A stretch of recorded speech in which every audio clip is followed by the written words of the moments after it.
et bienvenue sur la Vape à 2020. Alors aujourd'hui, j'ai décidé de réaliser un nettoyage d'atomiseur. Alors il faut savoir que je vais nettoyer un reconstructible, mais que la procédure est valable pour tous les atomiseurs, sans exception. Voilà.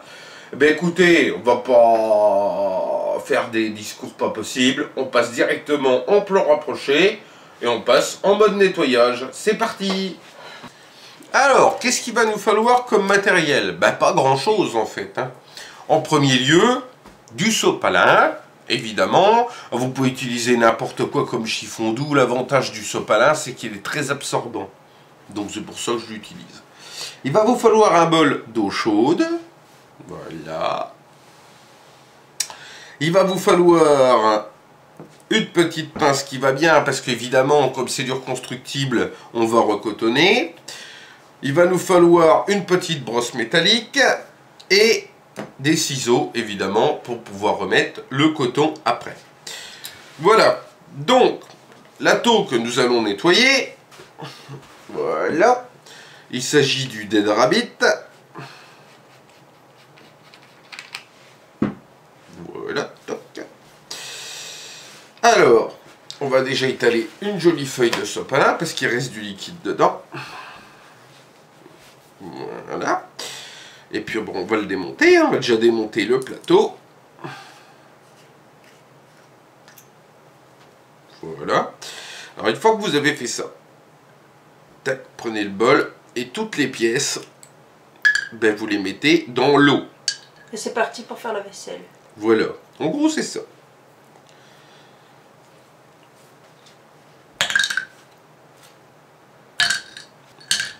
J'ai pas tous les montés d'ailleurs. Tac.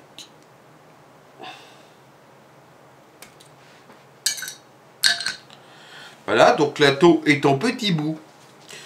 Alors, on va retirer les anciens cotons.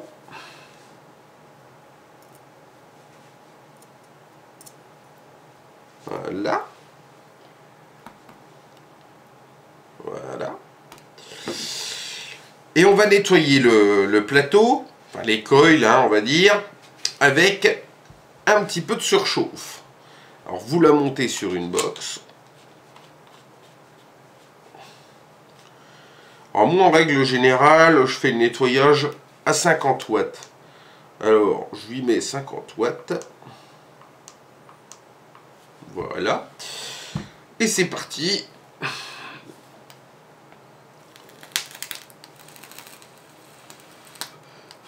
Alors je souffle dessus, hein, tout simplement, pour évacuer les dernières gouttes de liquide qu'il y a sur les coils. Et on frotte un peu avec la brosse métallique.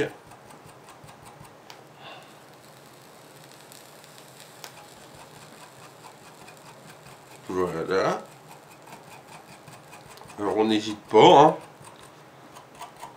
Alors attention à ne pas gratter quand vous êtes rouge, sinon vous allez déformer les coils, évidemment.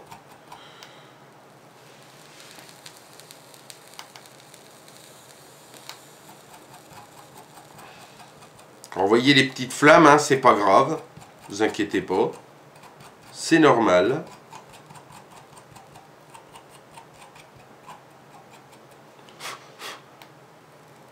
Alors voyons un peu ce que ça donne.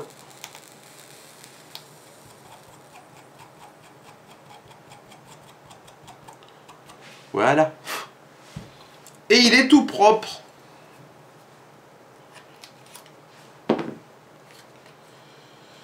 Alors évidemment, vous avez remarqué que je ne mets pas le plateau dans l'eau. Hein, parce que c'est la partie électrique. Donc la plus fragile. Je vais juste prendre un bout de sopalin et aller nettoyer les petits trous. Voilà.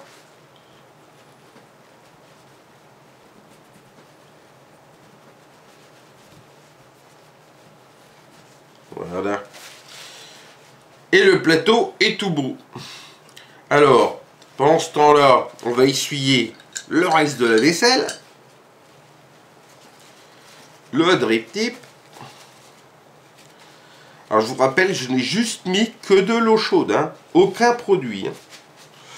Si vous voulez le nettoyer et le conserver longtemps, votre râteau, petite astuce, mettez 1 ou 2 gouttes d'eau de Javel dans votre flotte. Ça vous permettra de désinfecter d'une part toutes les pièces et d'éviter la prolifération des bactéries. Comme moi là, c'est un râteau que je me sers tout le temps, il n'y a aucun risque. C'est le râteau que je prends pour aller au boulot. Tac.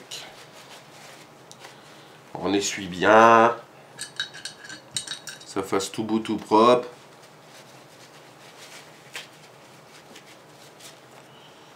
Tac.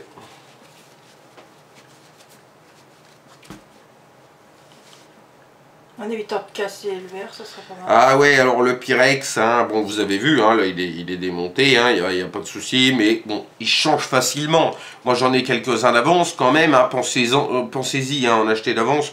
Je crois que j'ai payé ça 2,60 €, un Pyrex de rechange, c'est pas la mort. Ça peut vous sauver les miches, quelquefois que ça tombe. Tac.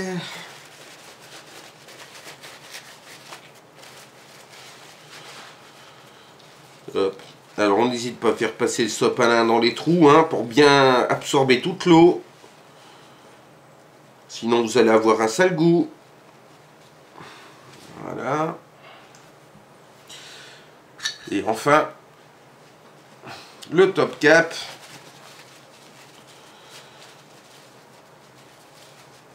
Alors je vous ai dit, hein, c'est un râteau que j'utilise à l'usine. Donc évidemment, ben, vous pouvez voir, hein, il y a pas mal de cochonneries dedans. Alors voilà, une fois que vous avez bien séché toutes vos pièces, donc là les coils sont très propres, on n'a plus qu'à cotonner. Alors allons-y gaiement. Alors je vous ferai quelques passages en accéléré, hein, cotonnage on l'a déjà vu. Je vais juste faire un petit rappel, puisqu'on m'a déjà posé des questions. On m'a demandé si le coton servait de filtre. Alors absolument pas, hein. C'est pas du tout un filtre. Il faut savoir que c'est juste là pour absorber le liquide et l'emmener jusqu'aux résistances. Il n'y a pas besoin de filtre dans la vape, puisqu'il n'y aurait rien à filtrer. C'est pour ça qu'il est toujours imbibé, parce qu'il est juste là pour... Voilà. Et c'est pour ça d'ailleurs qu'on fait ce qu'on appelle un jouissage, c'est-à-dire on l'amorce. Hein. Voilà. Et c'est parti.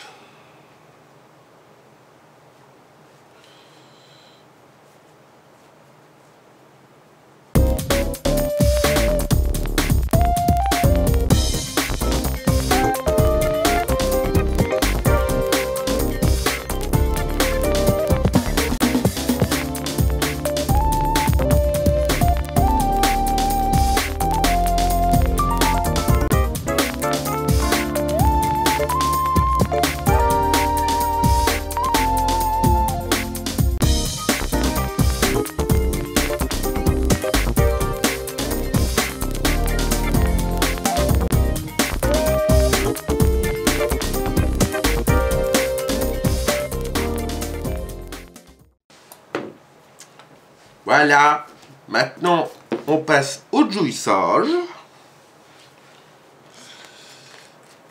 Alors, un petit Jiraya, autrement dit de l'île flottante.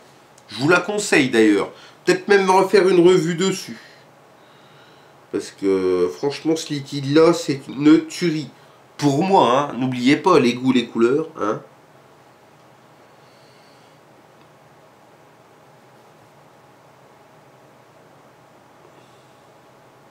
Voilà.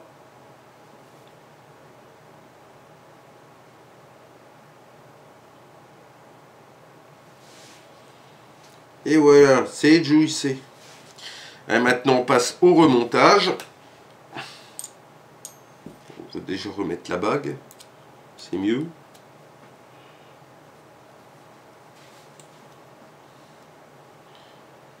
Là.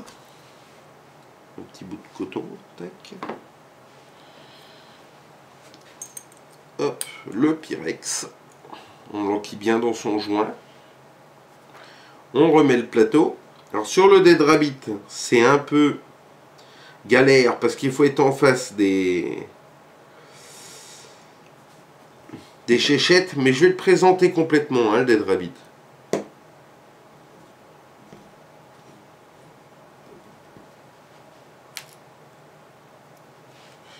Voilà. On fait le remplissage. Voilà. On remet le top cap. Le drip tip. La bague de protection pour pas flinguer le Pyrex. Et voilà. Donc voilà, vous avez vu que nettoyer un atomiseur n'était pas compliqué. Donc là, c'est en mode reconstructif. Donc vous avez le recotonnage et le nettoyage des coils en plus. Il est bien évident que sur un atomiseur commercial, vous enlevez la vieille résistance et vous en remettez une neuve avant le remontage, tout simplement. Voilà. Eh bien, il ne me reste plus qu'à vous souhaiter une agréable journée, soirée ou matinée. Ça dépend à quelle heure vous regarderez cette vidéo. Et puis enfin, vapeur, vapeuse, à vos vapettes.